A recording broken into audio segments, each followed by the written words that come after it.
80 Tomahawks a year. That's 10 years worth of at our current rate of production stockpile used in 4 weeks. We know for air defense munitions, half of both our THAAD and Patriot interceptors expended in that time period.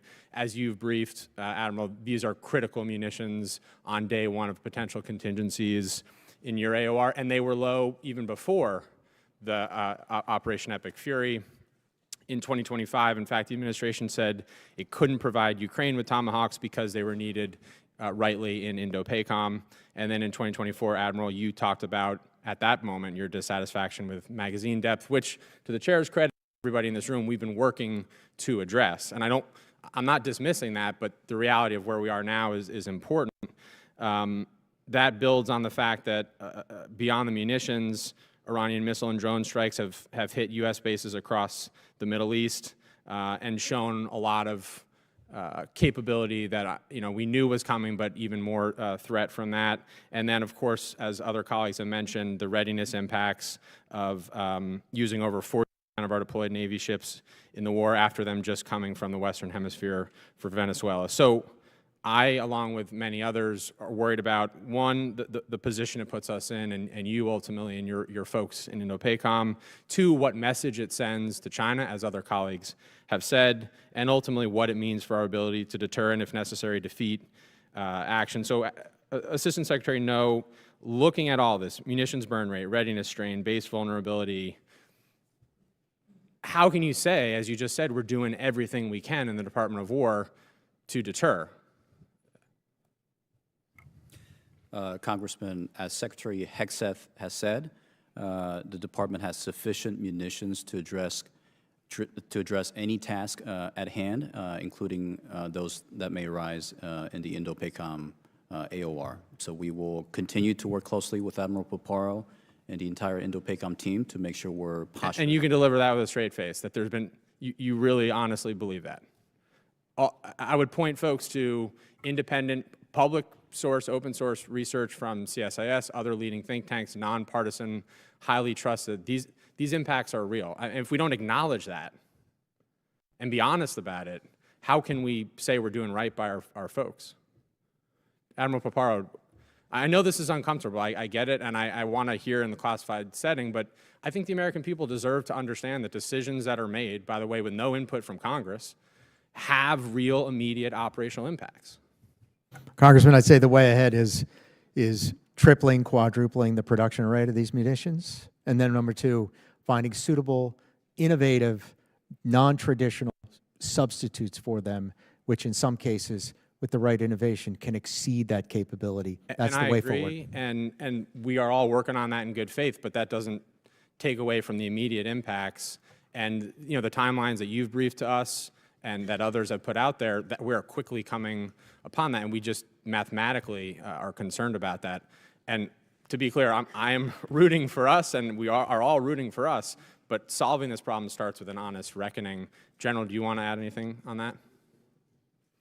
What I would add, Congressman, would be simply this, that you know the state of our stores prior to any of this happening. You understand the PDs that have been given to us to support operations globally before this, and that we've really got to get to the beginning of this, which is what do we need? How is industry helping us get there? And then look for some of these other creative avenues to pursue to solve some of our problems. Admiral Paparo has talked at length, ad nauseum almost, about some of these cheaper alternatives that we have. We need to run full force at some of those things and solve our own problems, as opposed to going back to getting old dodix, old forms of engagement, and really start to work to solve our problems, sir. Agree. Thank you, and I yield back, Mr. Chair.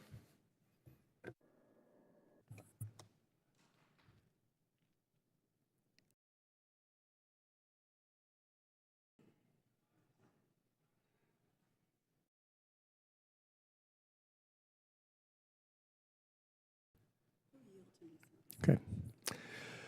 All right, we are now, we were going to end at that, but we're going to go to Mr. Kuda for questions, and then after that, we will adjourn the public hearing. We'll go to the classified hearings, and we will start back on the itinerary of members as if we stayed in public session.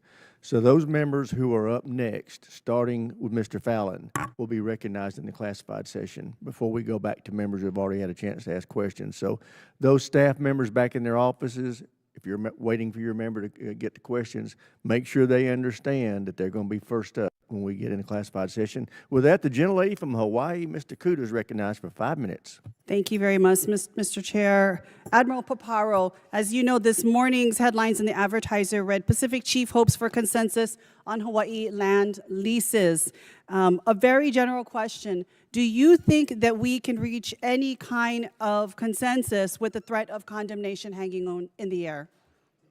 Aloha, Congresswoman. Aloha. I am confident that we together can find a solution. I think all parties understand the critical status of Pōhakuloa training area, as well as all the other training lands and important land issues.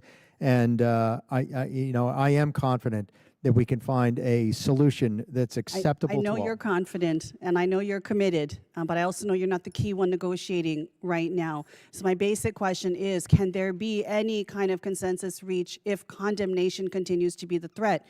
In my humble opinion, this is coercion. This is not consensus that we're talking about. A simple yes or no. Shouldn't condemnation be taken off the table in order for us to have a real solid negotiation as to these lease lands? I think finding a consensus solution is important, and it's above my pay grade. These terms. Understand. I but, know, but I think you'll agree from your our past. relationships within Hawaii are really critical for the operation of the joint force, and it's our home. Absolutely. I think the only person who's come before me right here to be able to talk about Pōhakuloa, you're the only one who actually lives in Hawaii. So you know exactly what's at stakes. You know exactly what we mean. The lands in question, though, let's take it a slightly different direction that hopefully you can help me. The lands in question are former Crown lands, public trust lands that the Admissions Act dedicated to the benefit of Native Hawaiians. These are ceded lands. They're held in trust. Knowing this, who needs to be at that negotiation table in order for us to seek this consensus, this positive resolution that you'd like to see? Understood. Members of the community and my own dedication to the Native Hawaiian community, and so all parties with a stake should be a part of the Do you process. think Must Native be. Hawaiians have been at the table? Do you think their voices, their perspectives, their historical trauma, has that been at the table? Has that been part of the negotiations? I know that U.S. Army Pacific is very respectful of those traditions. Very respectful. Well, have they been at the table? Who's party to the negotiations? Have Native Hawaiians, their voice, entities, including but not limited to the Office of Hawaiian Affairs, that has a constitutional responsibility to these lands and to their beneficiaries? Have they been at the table? Should they be at the table? I'm sorry, I'm not a party to the negotiation, as you well know. But knowing what you know living in Hawaii, knowing the importance of making sure people are not just present, but they're engaged, their perspectives are actually heard and included, do you feel from everything you've seen so far, and most of that is just what we read in the newspaper, do you feel Native Hawaiian voices, their shared history, their connection to the Aina, do you think that that has been a part of anything we've seen so far in relation to the lease negotiations? I think we can work harder at it. Absolutely. I think we have to do a lot better. Thank you. Simpler question. PTA is stolen land. Can we agree on that? I mean, even if we take a look at the area in question for the leasehold, the vast majority of the land being bombed right now was taken as a result of the illegal overthrow and the Admissions Act.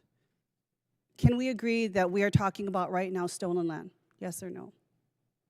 Are you asking me? I'm not going to answer that. Okay. That's beyond my remit. So do you think we paid anything for over 2/3 of the land that you're bombing right now at PTA? How much do we pay for that? Nothing. And for the small portion that we are engaging with now, that I want to remove the threat of condemnation for, that I would like to see a real robust renegotiation with real advocates, real beneficiaries sitting at the table, their rights, their perspectives, their views, their history, shared and part of an agreement. Do you not think that they should be at the table given that vast majority of PTA, Pōhakuloa training area, is stolen land? The rest of it, you paid $1 over the last 65 years. Should they not be at the table? I think it's important that we reach a consensus approach, Congresswoman. Can And we you at least know I agree do. that Native Hawaiians were never there and never asked in the first place whether or not they felt okay giving their crown lands to the federal government, to the United States, to be bombed by the military? Can we agree that Native Hawaiians never gave their consent? They never gave up their authority, their sovereignty, their claims to these lands? Gentlelady's time's expired. I appreciate Mr. Thank you, Fallon Mr. accommodating that audible call. This concludes the open portion of our hearing. We are going to adjourn now to reconvene at 1:10 in room 2212.